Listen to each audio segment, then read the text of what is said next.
ગુજરાતી ફિલ્મોમાં એક્ટિંગ કરતા નસીરભાઈ જોડે આપણે વાત કરીશું. નસીરભાઈ આમાં શું કરી રહ્યા છે, તમે કેવો રોલ કરી રહ્યા છો?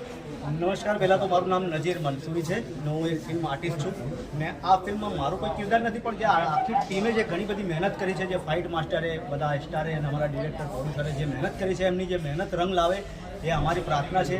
મેં અમારા જનતાને હું એક જ મેસેજ આપીશ, કારણ કે અમારી જે અભિનેત્રી છે ક્રિષ્ના ઝાલા, આપ સૌ જાણો છો, ઘણી બધી એમને મૂવી કરી છે ને ઈશ્વરની કૃપાથી, ઘણી બધી મહેનતથી, એમની મમ્મી પપ્પાના આશીર્વાદથી આજે આ મુકામે પહોંચ્યા છે. અને જનતાના આશીર્વાદથી, જનતાનો જે પ્રેમ મળ્યો છે, અમારા કલાકારો માટે જનતાનો જે પ્રેમ મળે છે, અમારા માટે બહુ મોટી વાત છે. પણ એક મેસેજ જરૂર આપીશ કે આ સરસ મજાની જે ફિલ્મ છે, પ્રાણ પ્રીતના બાંધ્યા બંધન, સરસ મજાની પિક્ચર છે, એનું ટાઇટલ પણ બહુ સરસ છે.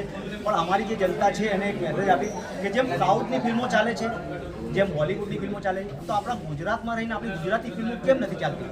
આપણા કલ્ચરને આગળ વધારી આપણી ગુજરાતી ફિલ્મોને જોઈએ, કારણ કે ગુજરાતી ફિલ્મના બધા કલાકારો એટલી બધી મહેનત કરતા હોય છે અને મહેનત સાથે એમને ઘણા બધા સફળતા પછી પણ તમારું બધાનો જે સહયોગ ના મળે, તમારા કલાકાર માટે એ નિષ્ફળતા છે.